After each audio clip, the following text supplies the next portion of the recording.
Welcome to Anarchy Roundtable. My name is Joe. My name is Mike. I'm Randy. I'm Daniel. So today we've got Randy on the show, and Randy is in a unique, but not unique, but a less than common situation of being both a lawyer and an anarchist. So he spends a lot of time, I imagine, in that world that we all despise, trying to help people navigate their way through it. And I'm curious, how did you become a lawyer first or an anarchist first? How did that all come to be? Well, Yeah, what's your origin story? Well, the anarchist, of course, the anarchist label. It's here. It's really good. Everybody understands what it means. If I say it at home, no one will understand. If I say libertarian here, that's almost horrifying. Because most libertarians are horrifying, and the Libertarian Party is horrifying. Kind of like voluntarist, even though most people don't know what it means.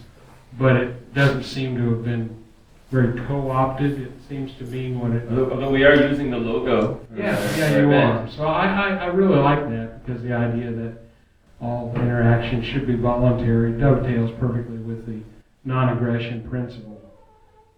Being an anarchist lawyer, every January I have to pay my bar dues. They give me for a bunch of money and send them a check, but I also have to sign. There's a little card there that has, when I originally got sworn in 26 years ago, I had to, you stood up and you repeated this oath, and I don't remember all the words, but they reprint it, and you have to re-sign that, so renew your oath every January when you pay your bar dues. And in later years, when I have really figured out that I certainly was a voluntarist and had less and less about the state and the things that I had to deal with that I liked, I started thinking about that oath that I was swearing to every January. And if it didn't, it said, of course, that I had to support the Constitution of the state of Missouri, which is where I live, and the United States Constitution. And I do sign it every year simply because it does seem to allow for me to get rid of it. There is a peaceful means of amending or repealing the United States and my state constitution. So I go ahead and sign it. I figure I can be against it as long as I'm not advocating a violent overthrow. But it really, every year they just kind of rub my face in it, and I have to think about it. I was a prosecutor for 14 years. Oh, wow. Yeah. I think you answered one of my questions. Which were you first? Yeah, I was a prosecutor. Well, no, the thing that's kind of odd is that I'm sure there's other people that come to this idea piecemeal. Yes. I mean, I remember in the 60s when I was a kid, I was a paper boy, and I was one of the kind of nerdy kid who I felt an ethical duty that if I was going to deliver this newspaper to every house on my block, that I should at least, read the front page so I know what was on it while I was passing it out. So I always read the news every day. I was 12, 13 years old and that. And Vietnam was beginning, and by the time that thing got fired up, I'd read enough about it, had my own opinions. I just hated it. The whole thing seemed terrible to me. And then by the time I was in high school, I had a couple guys I knew were already dead over there. They were older brothers of my friends, in my class. And I knew these guys, and they'd already been killed in Vietnam. So the anti-war thing, I just hated with a passion since, at least when I was, a kid in the 60s. And then, I don't know, later on you had Ronald Reagan came along, and I don't know if anybody remembers him, but he really was very, in his rhetoric, super libertarian. And that really appealed to me, and back in the 80s, I really, really liked Ron Paul. And Government's not the solution to the problem, government is the problem. That's a great Yeah, that really is. And but I wasn't, really putting two and two together. I had all these pieces that I really felt strongly about, and I even knew who Ron Paul was back when he ran in 1988, but I wasn't a libertarian. And then in 1990, I finished law school, passed the bar, and I pretty quickly went in, spent my 14 years as a prosecutor. And I think that really sealed my belief that the whole thing was a complete sham. There was just really nothing left that the government was doing that was, there were some things they were doing that was okay. I mean, in my job as a prosecutor, probably in my earlier years, I prosecuted more drug crimes, victimless crimes, and then in later years, I did more, what I considered serious crimes, murders and major assaults and things like that. And of course, I still have no regrets whatever, sending a guy who killed somebody to prison. There's a number of people in prison that I put there for that reason. I've been away long enough. I don't think there's anyone left in prison that I put there for drugs, but there were some at some time. And I guess I'll just live with that the rest of my life. But when in a town the size that I was in, we would have an undercover cop come in, maybe an undercover state trooper, and they would they'd work for a whole year undercover. They'd be working over in the poor area of town, and they would end up making 3 or 4 drug buys from every drug dealer there. And then at the end of their year, they would come out from they wouldn't come out from undercover. They would come to us and bring all of their cases they'd made on a dozen different people. And we would file the charges, we'd write the charges, and then go and get the warrants from the judge. And one morning, at 4 or 5 o'clock in the morning, they would round up every one of these guys, and they'd be in front of the judge that morning. And, it began to be apparent. We did this is once a year. It happened every single year. And what it did was had a momentary effect on the supply of drugs in the community. Just the tiniest. I mean, if there was any difference a week later, I would be shocked. All it did was lower the median age of drug dealers as their little brothers took over their business. And it became very clear that we were doing absolutely no good, whatever. And, you add the fact that we're doing absolutely no good. You add the fact that, I've always been pretty fiscally conservative. I'm kind of angry every time I'm paying for somebody in a jail cell. I mean, it should be compassionate about them being stuck in the jail cell, but I'm usually kind of angry about having to pay for it. And I was always that. And and after the drug thing, the job didn't appeal to me much after that, and I started looking for a way out, and I finally just quit. Became a criminal defense attorney. I've been doing that since 2007, and I do a mix of federal criminal work and state criminal work. And at least I have I have to work with these people, and sometimes distasteful. But I also know that most of them, not all, most of them don't realize that they're bad guys. And sometimes that's hard to recognize. When you're in that, I have to remember that how I felt back when I was doing that. But at least I oppose the state in all of my cases, so it makes it a little bit easier. That's kind of what I've done. I've probably got another year or so to run, and then I'm going to quit completely. How did you deal with plea bargains? Did you do a lot of plea bargains? I think that's a really evil part of the system. Lots. You couldn't operate the system without plea bargains. From anybody's standpoint, I suppose, but the prosecutors would be completely overwhelmed. The thing with the prisoners, everybody got together and schemed for the best possible outcome, things wouldn't work out the way that they are now. And so defense attorneys and clients, if they all got together and said, we will not plea bargain, we're going to go to court, we're going to have a trial every time, we would overwhelm the state, and they would, of course, not be able to deal with it, and they'd probably end up having to throw some cases out and give us better deals than we ever could have gotten when we were plea bargaining. Probably throw out a lot more cases. But it doesn't work that way. It never works that way in the real world. And the problem that you have is that, say I have a client, and they hire me, and the first thing I do is I enter my appearance in the case. I send a letter to the prosecutor saying I would like all of the discovery in the case, all the reports. I want to know everything about it. And they'll send me, hopefully they'll send me everything there is. Frequently they leave stuff out and I have to go chase after it. But they'll send me all the stuff. I also ask whether I have any intention of pleading the case out or whatever. I always ask, what is your recommendation for resolving this case? Basically because although I hate to give out information to the prosecutors at all, I love to get any information for them. And what they tell me tells me a lot of things. I mean, if they gave me an offer that's too good to be true, I'm going, okay, well now I just found out that there's something deadly wrong with this case and I've got to find out what it is. And if the offer is very harsh, I also figure there's something I don't know yet. So it's always good to ask, even if you're not intending to plea bargain or anything, you want to ask because you want to know where their head is, and you'll find out when you do it.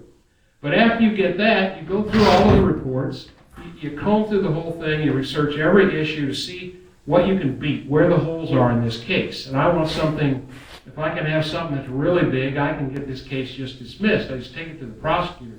I don't have to try the case to get it dismissed. All I have to do is take a big hole to it. I can get rid of the case. But most prosecutors are not stupid, and they try not to file cases that have holes that big. But almost every case has some holes. You can frequently get concessions. Maybe you get the case amended down to a lesser charge. Or if you can get from a felony to a misdemeanor, you've really done a great thing. Because felony is so hard on a human being's life after they get the felony. That is really a good thing. Anything that you can find, I do anything I can to find any weakness in the case, but there's only so much you can do. And some cases are perfect. They're untouchable. They're untouchable.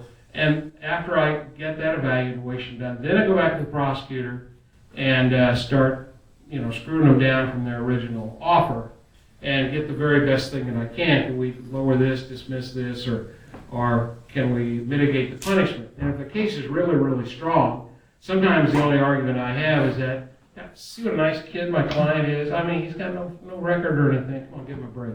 I mean, I do the very best I can to both break the case, and if I can't break it, to get the very best possible offer. But at that point, and you're having a principled objection, right, to plea bargaining itself, and yet Coercion, basically, most of the well, time. I mean, you're Go to prison for 25 years, or you can take 5 years. Exactly. I mean, I'm not saying that you're under a surgery, but if it's you, and I'm your lawyer, I'm coming back and I'm going to go over the whole thing with you. I'll go through all the reports. I will not tell you what I think you should do, but I will tell you, I'll say, okay, here's what happens. You can go to trial, and I'll give you my opinion, just from my experience, what your odds are winning or losing a trial. And, some people I tell them, I think you got a real good shot at winning. I think maybe you ought to, but you have to decide. Or I'll say it's 50-50. Or I'll say, you go to trial, you're going to lose. And then the next problem is that if the offer is 2 years, if you go to trial and lose, you're going to serve 5. Yeah, I think this is what Mike is objecting to. He's not objecting to you trying to help people get the best outcome possible using the system that he objects to. He's just saying he objects that that system exists. But the problem with that is that's the system, and yeah, I'm doing the best, and actually I'm dumping it on you, the client. I'm saying, you make the decision. You decide. You want to try the case? I'll try the case for you. I've tried plenty of jury trials, and we'll do it. I'll do the best I can, and maybe you'll win, but maybe I'm telling you probably won't. And or you can take the deal that you want. A lot of people, honestly, too many people take the deal because not only do they hate risk. I mean, it's really scary. You look at what the prosecutors offer, and you think, well, I don't like it, but I can do that. And maybe it's just a probation or something. I don't know. But then you realize what would happen if you go to trial, because you're probably going to jail now. And they take it. The thing that I kind of wonder about, you're saying this is the system. It really is a system that's bad, that forces you, and a lot of prosecutors use this in a very unfair, coercive way. But even in They a pile on like a whole load of charges that are inflated and exaggerated. and sometimes those charges are not as justified as you would like them to be, for you to admit to them. But in a stateless society, though, you would still have plea bargaining. I mean, if you broke into somebody's house and stole their TV, and then they caught you, and now you're facing the person that you harmed, and they're saying, I want $5,000 from you, and you don't want to pay anything, it's very possible that you will plea bargain it to a compromise, and you'll end up agreeing to pay him $3,000, and we'll call it even. So there will always be plea bargaining, but hopefully it won't be from such disparate positions of power. How do you feel about your use of plea bargaining when you were a prosecutor? Did you think you abused that power? Or? I tried not to. I saw a lot of examples of things that I shouldn't have done. Not that I shouldn't have done, but I saw that I wouldn't have done. You know what I mean? But looking back, I don't think you can really tell. I mean, can you give us one of those examples? No, prosecutors, it's just they cheat. You required. Supreme Court cases require you to give any information to the defendant that could be indicative of their innocence or should show that they should get a lighter punishment. And I've seen prosecutors hide that evidence. They'll take that piece of paper and throw it in the trash. I had run a jury trial when I was working a case with another attorney, and they had a piece of paper out of a journal or something that would have reflected badly on our case, and they're gonna throw it away, and we've been ordered to produce the journal. And I was stuck trying this case with this other attorney, and I just had to say to him, I said, you're gonna bring that and show that to the judge, or I'm gonna pick it up and show it to him, and then it's better gonna find out that you're trying to hide it. Finally, in the end, I won out. But I think that goes on fairly often, that things are hidden from the defense attorneys. I mean, we have no way of knowing if the one piece of paper that would save our client has been conveniently destroyed. And I don't think most prosecutors would do that. But that doesn't matter. Get a prosecutor with an office with 10 prosecutors in it, and you had one guy that was doing that all the time. That's a lot of people that are getting cheated. And if you're in there long enough, you're going to see it whether you're doing it or not. Hey, Ronnie. Yeah. So, you still do court cases, from what I understand. Right. Do you ever try and push like a libertarian agenda at all?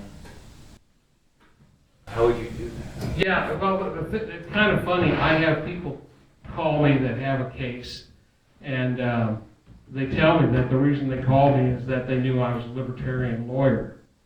And I have to talk to them for a bit to ask them what their expectations are, because I'm very much not a libertarian lawyer when I'm in court, because unless the judge is a libertarian, then maybe I could get somewhere with it.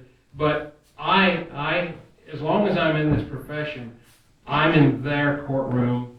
If I can't keep you out of jail, you'll be in their jail cell, not the stateless society jail cell, or whatever that would be. Play the game. I have to, and when I can't play it anymore, I have to quit. I cannot go into court and go in and say, well, Judge, who do you work for? And the judge, say, you work for the state, don't you? And yeah. I said, well, Mr. Jones over here is a prosecutor. Who does he work for? Well, he works for the state, doesn't he? Judge, isn't this a conflict of interest? I mean, I could do that, or I could do the well, Judge, just exactly, can you quote the line that gives you jurisdiction over my client?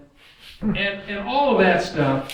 And some of it has some logical logic behind it, but while some of it makes some sense, none of it ever works. And I've seen it so many times. When I was a prosecutor, we had the sovereign citizens come in, and you know, with they come in, they file liens against the judge. I consider the sovereign citizens to be very different from the anarchists.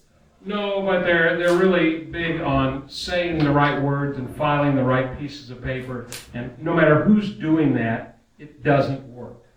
And so this is interesting because you hear a lot about it working, like on YouTube and stuff. And I don't know, it doesn't appeal to me. So this is interesting that you're saying that it's not working, because this is the first time I've heard of any other witnesses to this procedure outside of like YouTube. So, okay, here's where it would work. Okay, it's going to be on YouTube. The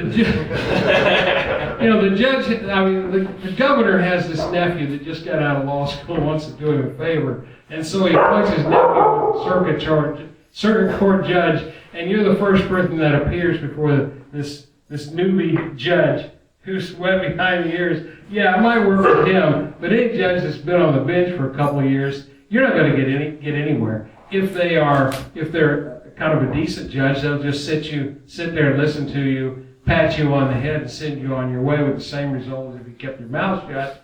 But if the judge is a jerk or is having a bad day, you're going to wish you hadn't said anything about it. It will not work. It never works. The only person it could ever work against if you could bully someone who was just green as they could be, and there aren't many of those out there. So didn't you write a book? I wrote a book because when I figured out that I was a libertarian, if I can use that here too. Libertarian. Small L, of course. You know, if you follow libertarian principles to their logical conclusion, you arrive at anarchy. So a libertarian is an anarchist. I would consider us all small L libertarians, not Libertarian Party libertarians, but libertarians. When I was first researching it, I thought that a libertarian was somebody who adhered to the non-aggression principle. I've been reading Murray Rothbard, and so that's where you're going to go with it. And he used the word libertarian. I didn't realize until later that it had a lot of difficulties. Although I figured out quite a bit. My house is like 4 blocks from where the Missouri State Libertarian Party has its convention every year, or had for many years. It was so close I kept thinking I'd go up there, but I looked at them and I didn't really like them much because they didn't sound much like Murray. And and so I never went until one year they invited me to come and talk, and I didn't have to pay any dues, so I went. But I just kind of came into it, figured out that's what I was over the years. And I don't know, some people come in all at once of that, and I came in gradually, literally over 50 years. And it wasn't until probably around Barack Obama was 2006, 2007 when I finally figured out what I was. And what was the question? He was asking about your book. Oh, your book. Yeah. Oh, the book. Oh, yeah. Okay. Well, then I said, you're a libertarian now. And then I told some people, and some people said, well, you can't be a libertarian. You're a Catholic. Oh my gosh. Don't tell Jeffrey Tucker. Yeah, I hadn't thought about that. Or Robert Higgs, or Tom Woods. Yeah. So, well, anyway, I quickly figured out that was baloney. But I also figured out that a lot of people thought that. So I started researching a lot of stuff and wrote a book that laid out real basic libertarian principles and the Catholic Church's teachings for my fellow Catholics, entitled Free is Beautiful, Why Catholics Should Be Libertarian. And it probably not a whole lot of interest to someone except who was maybe a Catholic. But and half of it was to convince those people, and the other half was to convince myself that I wasn't on thin ice, probably. And I've come to believe that it's perfectly compatible with everything I believe, from a spiritual standpoint, and it's not a problem. Yeah, and I'm happy to have anyone of any cultural or religious background join the anarchist community, because we need every anarchist that we can get in order to achieve a free society. I think the path to a free society is in showing people the way to freedom. Yeah, and also Catholics are just a portion, but you take all of them, and then you take all the Protestant Christians that are in the country, and you figure out, I think in recent years there's maybe been some drift away from Christian churches in the United States, and I guess in a lot of countries, but I can't see that happen at any kind of a rate that would make them a non-significant factor, and so that what has to be done is that they have to be brought in to liberty, and we need to make sure that all the Christian churches, and there are some really good people. There's a group called Christian Libertarians. I'm not involved with them, but I read their stuff and that. I think they had their annual Freedom Fest this month also, and they're trying to reach out to I guess you would say that all Protestant Christians. They're very welcoming to Catholics too, but mostly Protestant Christians, and I think we need to get everyone in. I really believe that voluntarists probably can get along a lot better with one another than.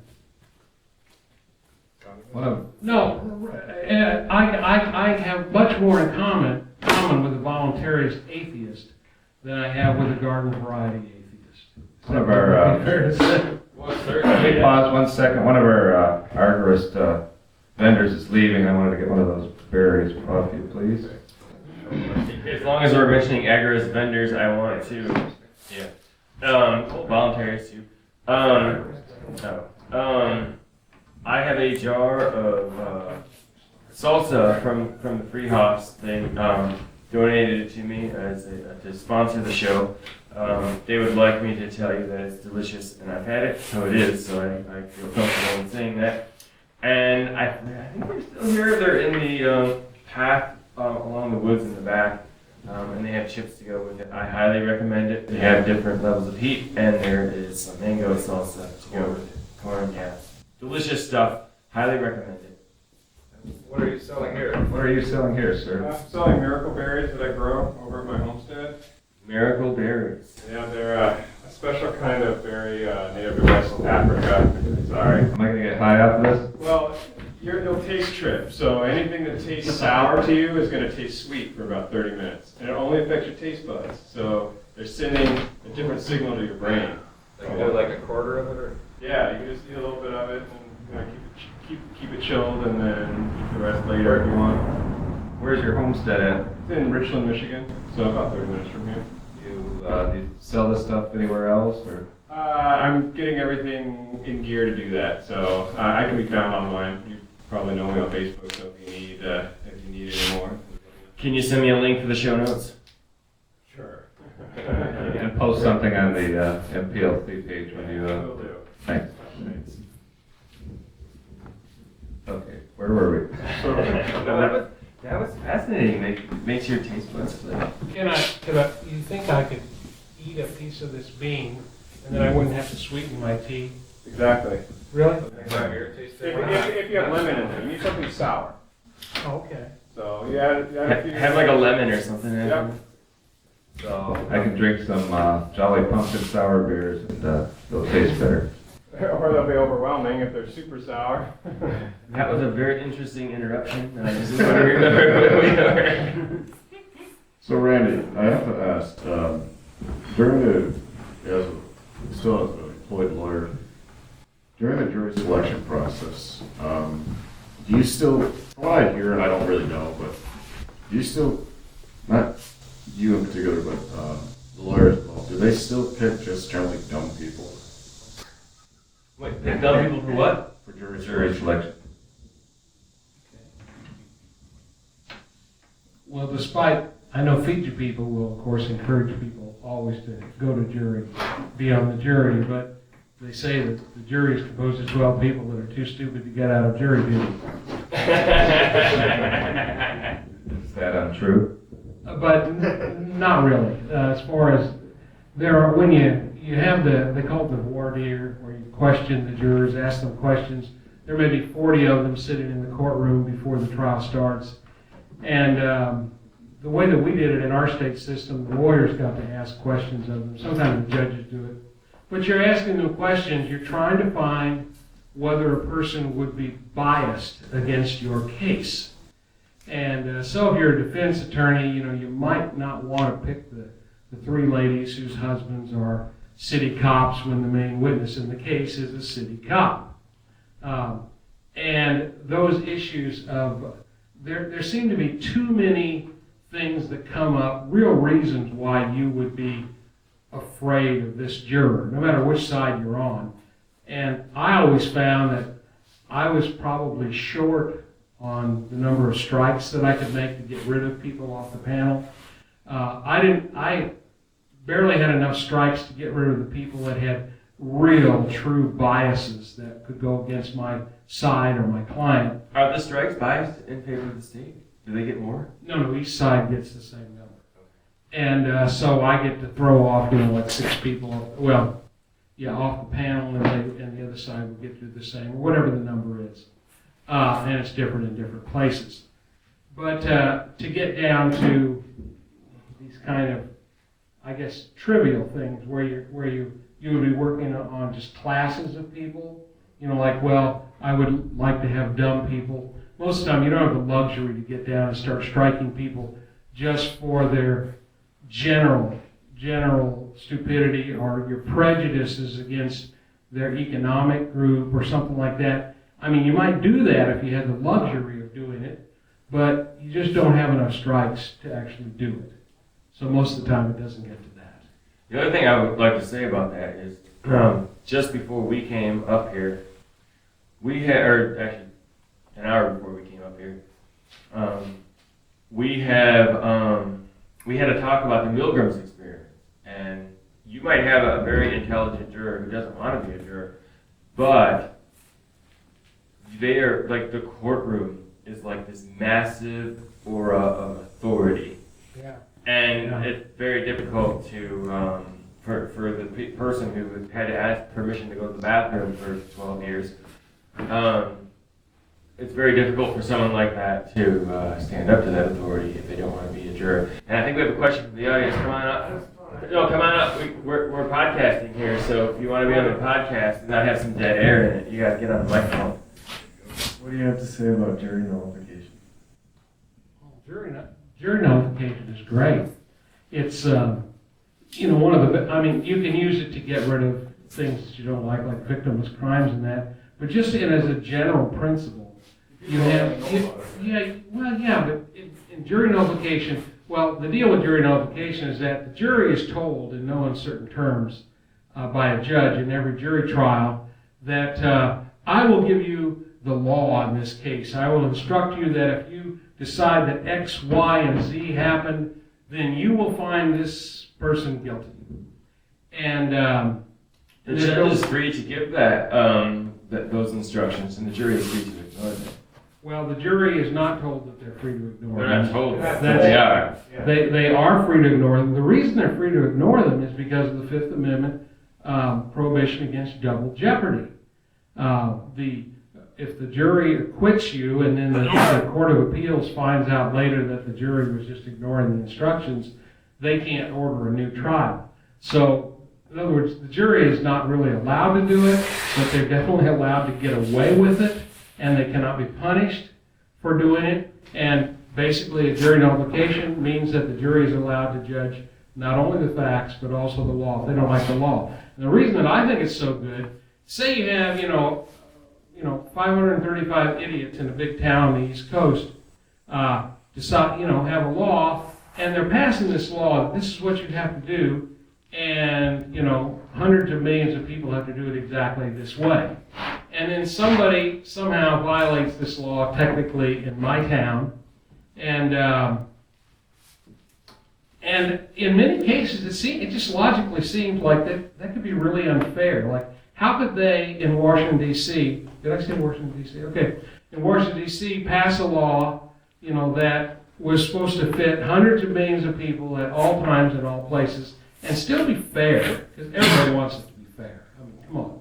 So the idea that, well, we have this backup, that they can pass their law and the prosecutor can bring the case here, But what we're going to do is we're going to bring in 12 people in this community and who will judge not only under this community's standards, but will also judge it on these exact facts and ask themselves, is this law fair on this day and at this time? And they can say no.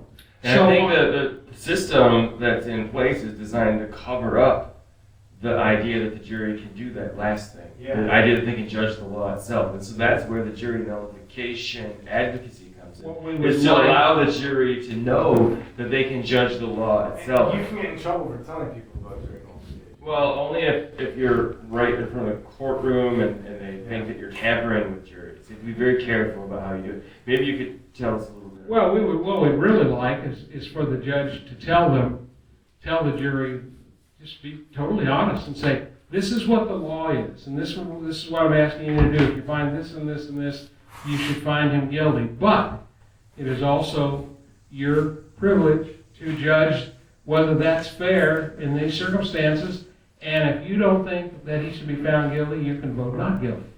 That's what jury nullification is. I can't see anything wrong with it. Some people do have some objections. Have you? I think that was like, Okay, come on back. You want to be on the? We don't have dead air on Do there. you think that was some kind of like, jury nullification movement?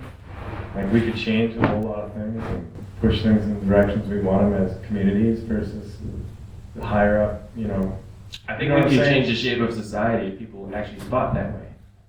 Well, yeah, I mean, there's only so many things you can do. You can certainly get rid of the problems in the criminal law. It only works in criminal law, by the way. It doesn't work in civil cases at all. But in criminal law, you could get rid of every crime that the general public has problems with. Because you know that if you came in, if you weren't coercing these people, but still they would, a lot of the public, they like to prosecute people with drug dealers or something. And so you're not going to be able to fix everything, and you're not going to fix things that aren't directly related to that. As a defense attorney, have you ever been able to work jury nullification or any hint of that into your arguments? No. The only thing that you can do, I think there are some states that have passed constitutional amendments that specifically allow that, but it's very rare. yeah, I think they tried to do something in New Hampshire, and I don't know if that worked out that well or not for them. But in the state of Missouri, definitely not, and in most states, definitely not. And the most that you can do is you can get up and appeal briefly to what's right, and you can say you need to go back there and be independent-minded, because they're allowed to. The judge tells them that they should make up their own mind and not just be bullied by the rest of the crowd. And so you can kind of piggyback on that idea and say that you need to make up your own mind. And I want you to go back there and decide, is this really fair? Is this what should happen in this case? And you can get that close to it. You might even get slapped a little bit by the judge, but you can't unring the bell. If you say it, it's out. And, you do the best you can without having the judge shut you down. Does the judge ever get to know you and know that you're going to make an appeal like that and try to slap you down before you make it? Well, yeah, they do. Not only the judge gets to know you, all the lawyers that are in the courtroom, they know you too. So if you think that the lawyer on the other side is going to do something a little too cute in the trial that maybe crosses the line, you'll file what's called a motion in limine before the trial saying, Your Honor, Mr. England is well known for trying to get the jury to, acquit, even if the client is totally as guilty as hell. And we'd like the judge to order him right now not to do that. And if the judge orders you ahead of time, that probably restricts your freedom a bit. I think this guy wants the microphone. He's just standing here patiently. Yeah, I just had a question about, in the voir dire that you talked about earlier, what would happen if one of the jurors would start talking about jury nullification or answering a question about being able to follow the law?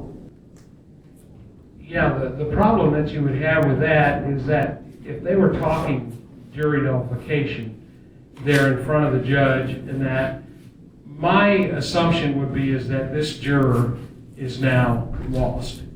He's probably going to be stricken by the judge, and that the other attorney, and probably the judge too, are going to be thinking in their minds, how are we going to get rid of this guy and get him out of here fast? I don't want him. Oh, yeah, the judge can strike somebody right on the spot and say, well, juror number 12 will be dismissed. You can go ahead. Thank you for your service, sir. They can just strike you down like God from heaven. Hit him with a bolt of thunder. Yeah, those Other lords in some places. Yeah, those things of authority. In law, the authority is very clear. You know, like when the Court of Appeals has an appeal that the lower court, you know, has made an error. The opinion from the Court of Appeals is handed down, you know, to the rest of the world. They hand it down to you because you are lower, and the imagery there is all set up to convey exactly that authority that you want. It's the same thing that you or I would do if we were trying to pull off the same What's thing. with all the robes and gavels and the wigs they use in England and shit? That's crazy. I don't know. We have gavels, You got robes too. but Did you wear anything under your robe? Like a prosecutor and a judge. Oh, that's right. in Missouri we do not have powdered wigs, and only the judges wear robes. So I never wore a robe, and Where's Shane?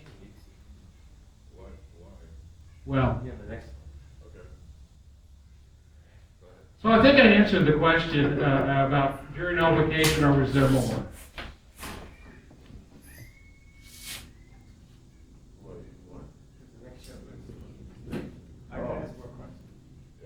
Come on up. Come on up. Patrick. You were talking about people fighting for sovereign citizenship and stuff like that. So, outside of the fact that it doesn't work and nobody cares or believes it, you know, what are your opinions on like maritime admiralty law and all that stuff, that like the whole sovereign citizen wormhole about, you know, stuff with those I mean, like courthouse being like entering a ship and all that interesting stuff. Yeah, I've heard of that stuff. Is there any merit to their argument, even if it doesn't work? What was that? Is there any merit to the sovereign citizen argument, even if it doesn't work? I think that the few things that I look at, different things that people bring up, I think some things have some merit and some don't. But you can read a statute a certain way, you know, that says this, and reasonable people could read it one way, and reasonable people could. If everybody in this room, Don't they do that on purpose? you know, everybody in this room could read a sentence, and we might divide the room up between how they understood the sentence. So what do you think about like the Black's Law Dictionary and all the legalese and the fact that it's like a different language? He's asking what interpreted. Yeah, you're asking the microphone. So I'm going to repeat the question. He's asking, what do you think about legalese and the fact that it's in a different dialect? Black Law Dictionary. In a Black Laws dictionary. I don't think any more of that than I think that medical language is. So you think it's just jargon? Too. It's just jargon. But it has so much power. It's very powerfully doesn't have different any- jargon, I think, more so than in other fields. Yeah, you people's lives. Well, I would be perfectly happy if they would abolish occupational licensing and that you didn't have to have a license to practice law or medicine, or anything else for that matter. And but you know, there's a lot of things. You know, you can get kind of negative about everything about the law and the courts and that. But if we had a stateless society tomorrow, you would still need me, you know, to prosecute the guy that broke into your house. You would still need contract law. You would still need the rules of evidence if you wanted a hearing not to last all week. All of these things, we've got this, everything's mixed together between the statist authoritarian crap and the just pragmatic, practical way of running a meeting or an Anarchy Roundtable, or you'd be surprised how much a courtroom or an arbitration room or whatever would look the same as it looks today if you were in any American courtroom, or anyone anywhere in the world for that matter. All right, let's wrap this up. All right. Wrap her up. Or let's wrap up the show. That's what I always say at the end. Yeah. Do you have any final questions or comments, Randy? No, thanks for having me on. What's the name of your book? Yeah. I already said that. It was free is beautiful, but my website is freeisbeautiful.net. Freeisbeautiful.net. Yeah. Thanks, Randy.